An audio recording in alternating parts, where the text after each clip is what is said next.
think of. गुड़ नाल wish का मिठा हो ओए सरजीत आई छेती 1 मिनट देखी PartyGammon.com. Everyone's playing. PartyGammon.com Million is the world's first ever $1 million backgammon tournament. Players from across the globe have descended on Paradise Island for what promises to be the backgammon event of the year. So let's get the dice rolling.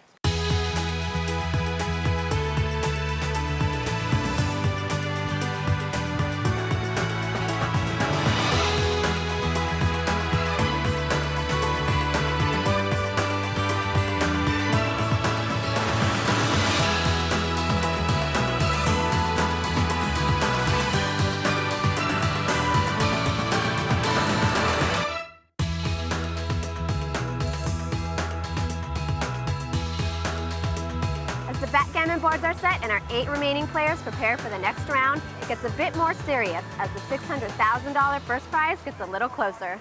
There have already been surprising defeats as some of our pros have been kicked to the curb while other feisty newcomers stamp their mark on this tournament. Let's take a look at how the first round shaped up here at Atlantis. 128 players came to the Atlantis Ballroom here on Paradise Island for the biggest backgammon event in history.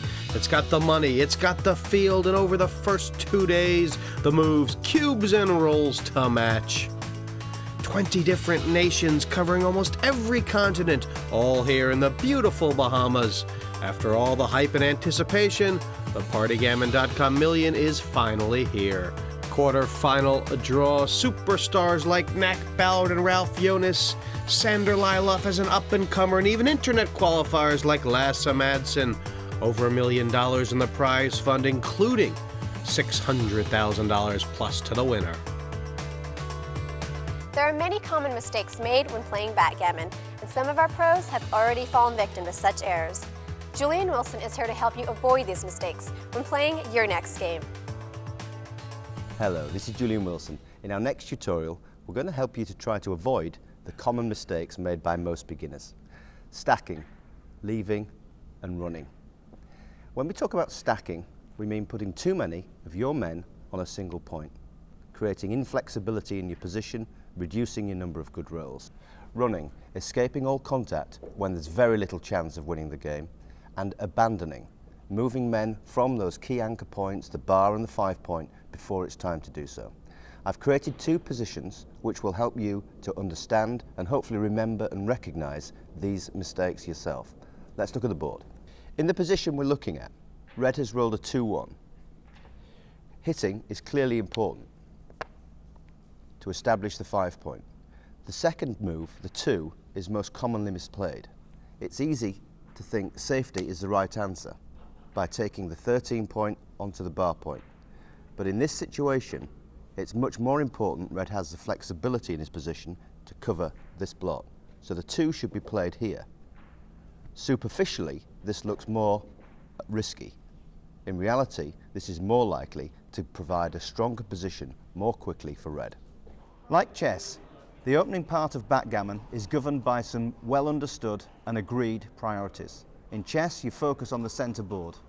With backgammon, you focus on key points. Those key points are your 5 points, your bar point, your opponent's 5 points, and his or her bar point. Let's show you how key opening rolls are played to achieve those objectives. The 6-1 is one of the better opening rolls. No experts would disagree on how to play this. Take a man from your 13 point and cover it with the spare checker on the 8. That 7 point block prevents red from escaping with 6s. The 3-1 is arguably the best opening roll in backgammon. Your 5 point not only prevents a significant block to red's 4s, it also creates that valuable extra point in your home board. But of course you don't always get the nuts, as the poker players would call it. 4-2 and 5-3 are great opening rolls, establishing a second point in your home board. And the 6-5, taking a man from 24 to 18 and then to 13, escapes a man to the relative safety of your midpoint. Running behind is probably the single most important mistake to avoid. I've created a position here to help you recognise these situations and avoid them in your play. In the example we're looking at, red has rolled a 6-5. and he has the option to escape and free the counter on the 24 point by moving it all the way to the midpoint. It looks safe, sure, but closer inspection will reveal that that play means red has effectively lost the game. He would have to be incredibly lucky and roll significantly more numbers on the die than his opponent if he was to win from that position. How could he win? Staying behind gives red the chance of hitting one of black's stones if he has to leave a blot. The rolls of 6-2, 6-3 and 6-5 all mean black will leave an open stone which red can hit and win the game. That's red's only chance of winning from this position. A simple acronym that may help you to remember the priorities for the opening play is BAR. Block, anchor, run. Block, create points in your home board that prevent your opponent escaping. Anchor, move your men to a point higher in your opponent's home board. Or run, taking your men all the way to the midpoint, preparing for the end game, the race. The Danes love backgammon, as they're proven this week. 3 through to the quarters, and we caught up with Lasse Madsen after his victory in round 4. Well, this tournament's getting exciting. The final 8 make the money, and one player who's just reached that stage is Dane Lasse Madsen. Congratulations, Lasse. Thank you. And you came in on the internet. You're the first internet qualifier to be guaranteed 24,000. Has it sunk in yet? Oh, not quite yet, but I'm getting there. I mean, you're not a full-time backgammon player. No, not at all. But you just love the game? Yeah, I love the game. It's for me, it's a big part is the intellectual challenge and all that stuff. It's interesting for me. What is your style when you're playing in the game? Do you feel like you're a very aggressive player, or how would you characterize your play? I like to play aggressively. I like to double aggressively, and I like to hit loose, and I like to play aggressively. Yes. Madsen's Danish opponent is one of the most talked about players in Europe. In between rounds, we talked about Sander, backgammon, and life. A lot of the Danes and a lot of the Europeans, they rank you as one of the best players in the world, but you're not on the list of the giants of backgammon. You don't have any huge titles. Why do people think you play so well? Well, because I do. Nah, I mean, the matches that I play are getting analyzed through computers, and the results are pretty well so far. How did you get in backgammon? How long have you been playing? Well, I think I've been playing since like '98 or something, so I mean, wow. That's a long time now. It's like 9 years. And I started playing on the street, actually, in Copenhagen. What sort of goals do you have as far as backgammon goes? I mean, winning this tournament, I guess, would be one. Yeah, I mean, no, the goal is just to be on top and I mean, be one of the best players and try to win something once in a while. But it's not always easy winning. I mean, it's pretty tough. Like you said, I have no titles, really, yet. How do you hope backgammon changes in the future? Do you see backgammon getting bigger, or is it really more of a specialist game? Well, I definitely see it getting bigger. I mean, I wasn't around 20 years ago, but I heard that they had spectacular events with a lot of people playing. But a tournament like this brings out the best in people and get more people to come. Some of our top backgammon players have already been sent packing, while others continue in the race for the title to be the first ever PartyGammon.com Million Champion. Join us for more action after the break.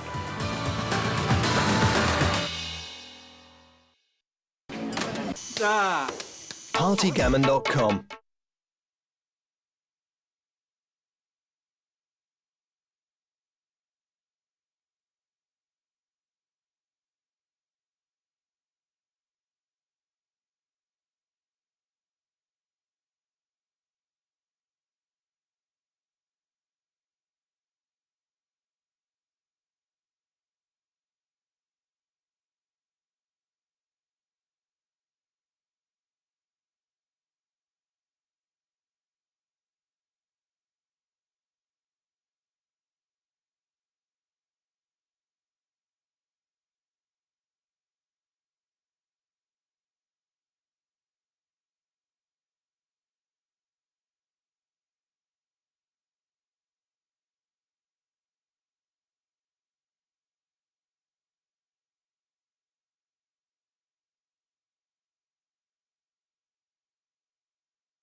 Verdammt nochmal!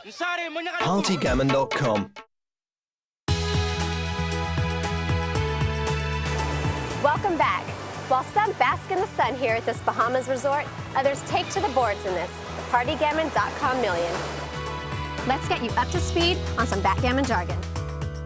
Prime, when consecutive points are occupied by the same player blocking an opponent's men. Builder, a checker that is within 6 pips of and can be used beneficially to make a vacant or slotted point.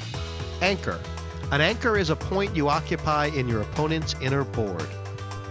Enter, to move from the bar into the opponent's home board, the opposite of fan. To fail to enter, sometimes also called dance. Backgammon is played on a board consisting of 24 narrow triangles called points. The board is divided into 4 quadrants, each player's home and outer boards. These are separated from each other by a ridge down the center called the bar. The point furthest away for one player is their 24 point, and it is also their opponent's 1 point. At the start of a game, each player has 15 checkers of his own color, 2 on his 24 point, 5 on the 13 point, 3 on the 8 point, and 5 on the 6 point. Each player uses 2 dice. A doubling cube with the numerals 2 to 64 is used to raise the stakes of the game. The object of the game is to bear all your checkers off before your opponent. They cannot start to do this until all checkers are in their home board. The 8 who are left are all guaranteed prize money, but that thought quickly lost amid the clickety-clack of cubes and dice. 3 Americans, 3 Danes, 2 Germans, in action such heavyweights as Knack Ballard and the wonderkind Sander Luloff, the very tough German Ralph Jonas. But who would go through? Well, let's see what happened. So here we are at the quarter-final, an all-Danish quarter-final between Lasse Hjorth Madsen of Denmark and Sander Luloff, an acknowledged expert. Madsen, an online qualifier.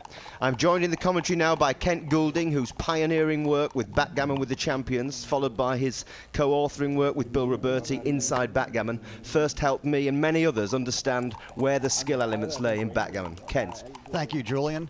Here we are in the early stages. Both players will be trying to mobilize their back checkers and in order to escape or make an anchor. And at the same time, they'll be trying to use their front checkers to make blocking points.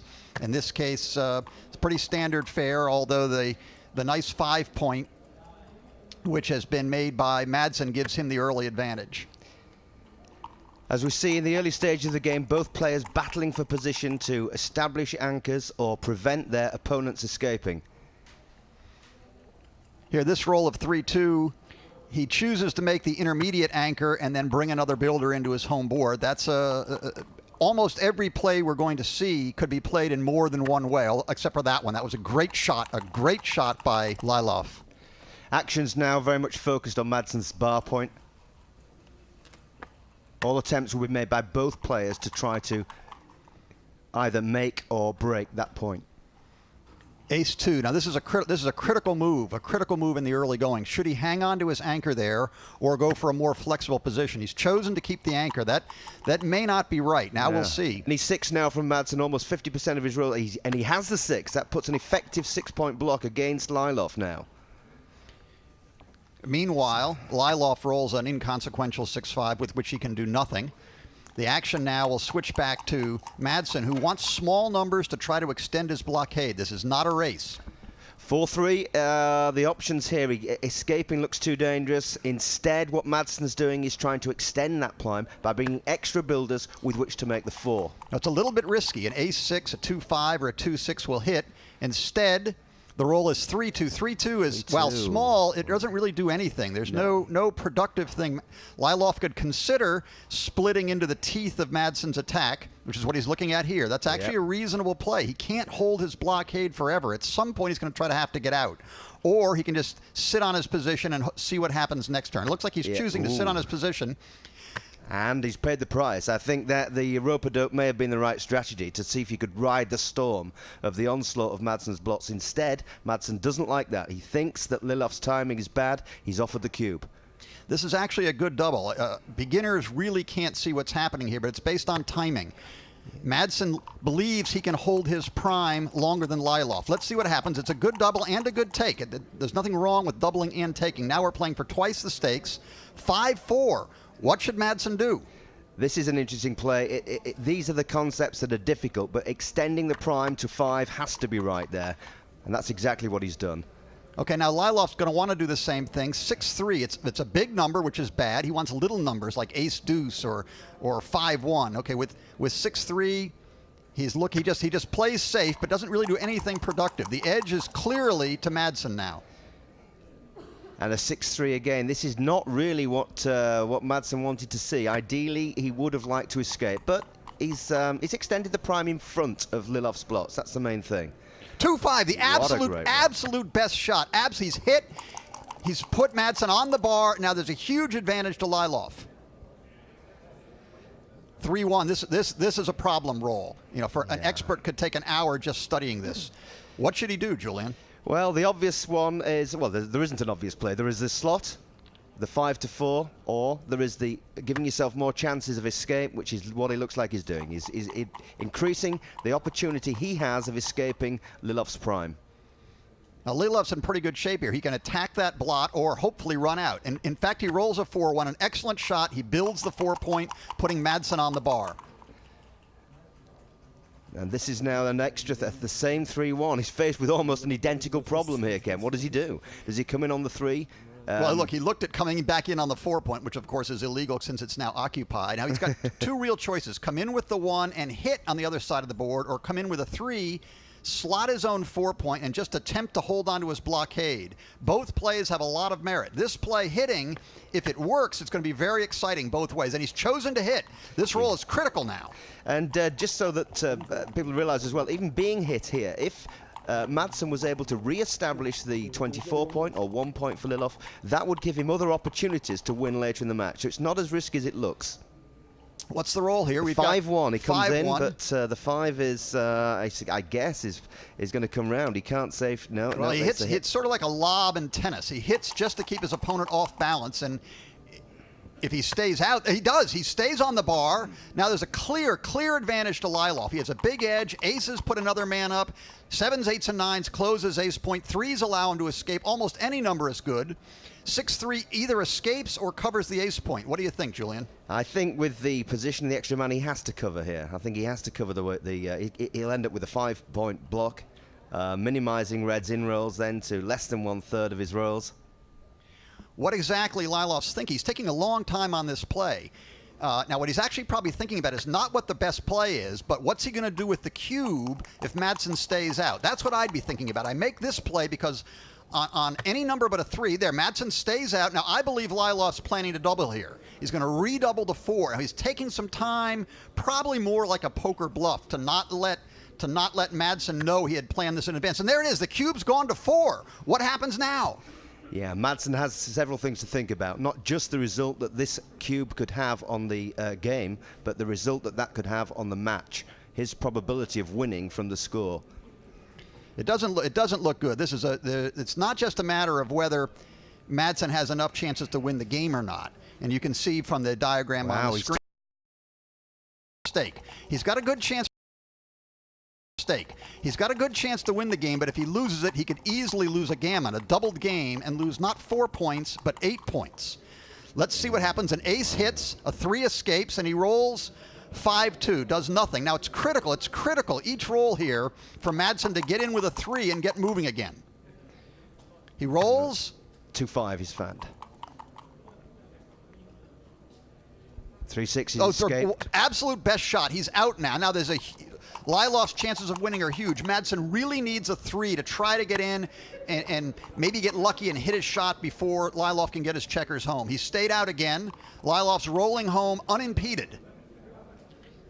This time with 6-3. He's just looking to get his checkers home safely without leaving a combination shot. A combination shot meaning both dice are needed to hit, like in with the 3 and then out to hit something in the outfield. So far, he's not left any opportunities. And remember the effects of scoring of the cube now. If Madsen fails to take one of his checkers off before Liloff removes all of his, he loses 2 times the face of the cube. That will be 8 points at this score.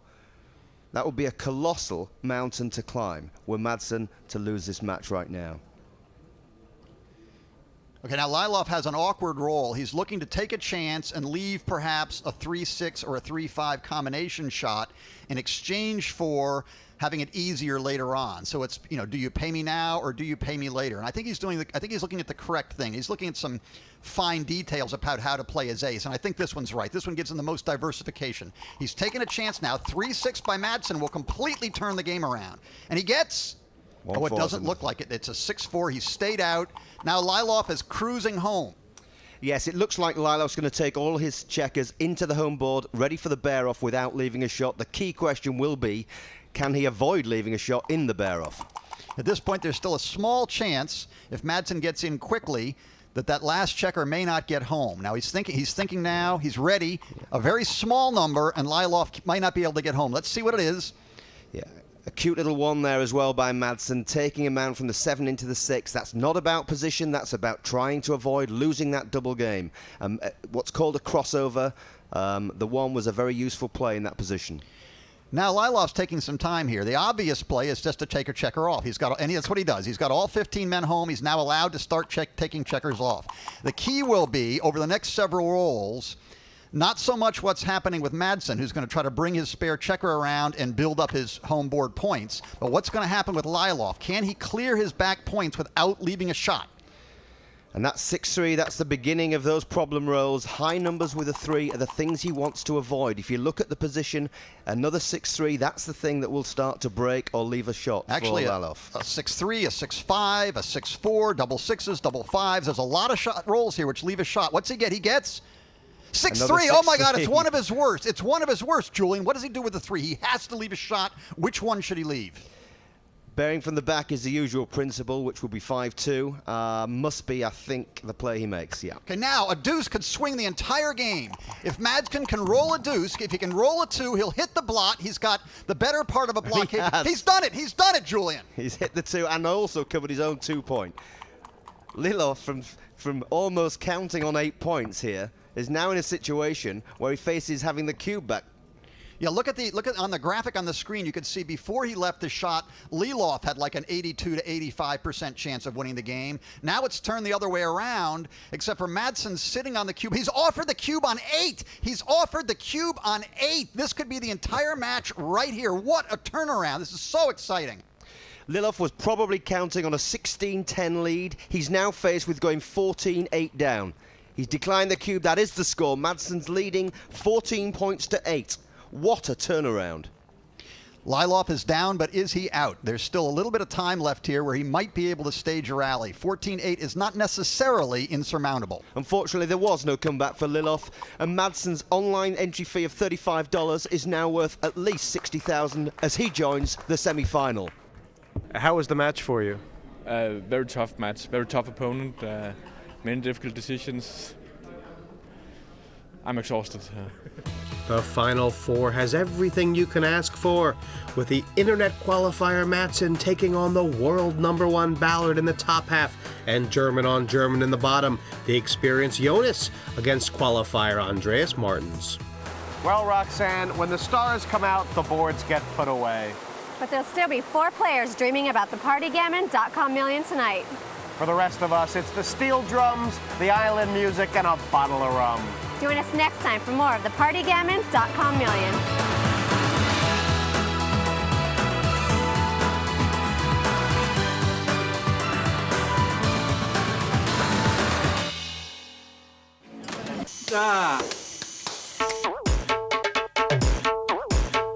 PartyGammon.com.